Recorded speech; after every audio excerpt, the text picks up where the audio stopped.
So hi everyone, here I am Ravi Shankar. स्वागत है आपका हमारे ड्रैगन क्लासेस के अंदर में। आज मैं इस वीडियोस के अंदर में मैं आपको कुछ ऐसी चीज़ें बताऊंगा ना, जिससे आपकी पढ़ाई ना एक ऐसा रिजल्ट दिखाएगी कुछ ही दिनों के अंदर में। आप सरप्राइज फील करोगे कि ऐसा कैसे हो गया कि मेरी पढ़ाई में ऑटोमेटिकली एक ऐसा चेंज आया जो मेरे माइंड सेट को हिला दिया।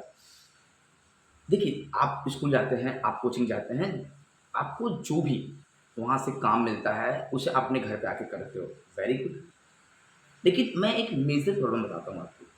हम जितने भी स्टूडेंट्स होते हैं ना, हम ज़्यादातर कोई चीज़ें ना लिखने के बारे में ज़्यादा सोचते हैं। जैसे अगर हमें स्कूल से मिल गया या कोचिंग से मिल गया कि लिखो, इसे लिख के ले आना, तो हमारा लिखने में ना बहुत ज़्यादा फ़ोकस आता है कि अच्छा हम ये लिख देंगे, ये कंप्लीट करा देंगे, ये कर देंगे, वो कर देंगे, मतलब टाइम बहुत ज़्यादा हम लिखने में लगा देते हैं। लेकिन अगर आपको एक यूनिक स्टूडेंट बनना है ना, तो मैं आपसे बोलता हूँ कि आपको बस 80% समझने में फ़ोकस करना है और 20% बस आपकी क्यूरियोसिटी होनी चाहिए लिखने के अंदर में। लिखना तो है क्योंकि आपको कॉपी कंप्लीट करनी है, आपको नोट्स कंप्लीट करने हैं, आपको अपना वर्कबुक कंप्लीट करना है, वेरी गुड। लिखना तो पड़ेगा ही। बट आपका जो इंटेंशन होना चाहिए ना, जो आपका जो जो माइंडसेट होना चाहिए ना, वो लर्निंग को लेकर के होना चाहिए। और इसको मैं एक सिंपल से फार्मूले से आपको डिफाइन करता हूँ।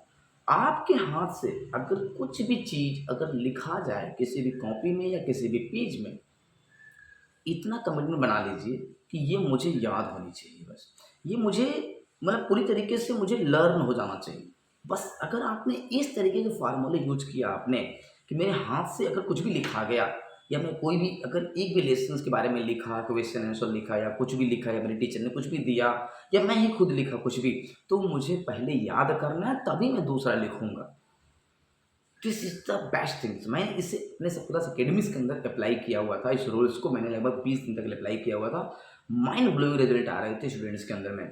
सेम मैंने ड्रैगन के अंदर भी इसी चीज़ को अप्लाई करना शुरू कर दिया है कि जो भी अगर आपके हाथ से लिखा गया, जो भी आपने लिख दिया, उसे बिना समझे, बिना याद किए, बिना उसे पूरी तरीके से अंडरस्टैंडिंग किए हुए आप दूसरा चीज़ नहीं लिखोगे। मान लीजिए कि अगर आपने हिंदी के बारे में अभी 2, 4, 5 पेजेज़ का कुछ लिखा या आपने लेसन्स के बारे में लिखा या क्वेश्चन्स के बारे में लिखा या कोई आपने उसका पैसेज लिखा या कुछ भी लिखा, तो जब तक आपको याद नहीं हो जाएगा, तब तक आप इंग्लिश के सब्जेक्ट का कुछ और नहीं लिखोगे या साइंस के सब्जेक्ट का कुछ और नहीं लिखोगे। यानी जो भी आपने लिखा है, उसे पूरी तरीके से अगर आप एक बार याद कर लो, तभी आप दूसरे सब्जेक्ट पे जाओ। जिस दिन आपने ऐसा किया, 80% आपने फ़ोकस किया कि मुझे लर्निंग करनी है, 20% आपने बोला कि मुझे भई लिखने में इंटेंशन रखनी है, तो आप देखिएगा ना आपका रिज़ल्ट ऑटोमैटिक पूरी तरीके से एक्स्पोनेंशियल ग्रोथ मारेगा, क्योंकि आपने हर चीज़ों को लिख करके रखा ही नहीं है, उसे आपने अंडरस्टैंडिंग भी किया हुआ है। एक चीज़ मैं आपको बताता हूँ रियलिटी क्या है। देखो, बहुत सारी चीज़ें अगर आप देखेंगे ना, तो अब अगर अभी अपने घर में जाइए आप देखिए, तो आप बहुत सारी कॉपियाँ भर-भर करके बहुत सारी चीज़ों को लिख-लिख करके आप बस उसे अलमारी में फेंक चुके हैं, जिसका कोई काम नहीं, वो रद्दी के भाव पर निकल रही हैं। लेकिन अगर आप ये सोचें कि अगर जो रद्दी के भाव अगर आप निकल गए, अगर उन्हीं चीज़ों को अगर आप याद किए होते या आप उन्हें अंडरस्टैंडिंग किए होते, तो क्या आपकी लर्निंग ग्रोथ नहीं होती? क्या आपके अंदर वो चेंजिंग्स नहीं आया होता रिज़ल्ट में या आपके मार्क्स में या आपके एग्ज़ाम्स के अंदर में? बहुत कुछ आता है मेरे भाई चेंजिंग्स। तो यहाँ पे जो आपको फ़ोकस करना है ना, वो ये है कि आपको 80% अंडरस्टैंडिंग करनी है, लर्निंग करनी है, याद करने में फ़ोकस करना है। लिखने में एक्साइटमेंट नहीं शो करनी है, 20% शो करना है, 80% बस आपको लर्निंग में फ़ोकस करना है।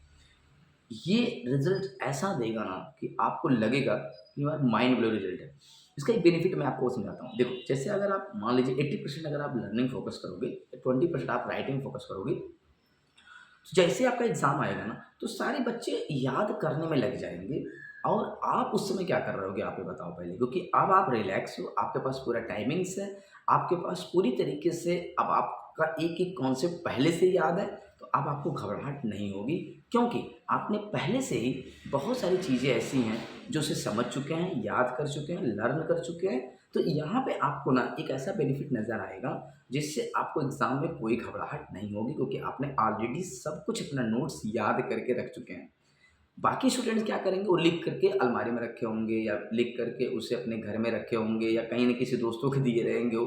तो जब एग्ज़ाम आता है तब उसको अपने माँगते हैं, यार मेरे को दे दो, मेरे नोट्स मेरे को याद करना है, मेरे को ये चीज़ें याद करनी है। तो ये प्रॉब्लम्स जनरेट कर जाती हैं रिज़ल्ट में, मार्क्स में और एग्ज़ाम के अंदर में। तो ये आपको मिस्टेक्स नहीं करनी है।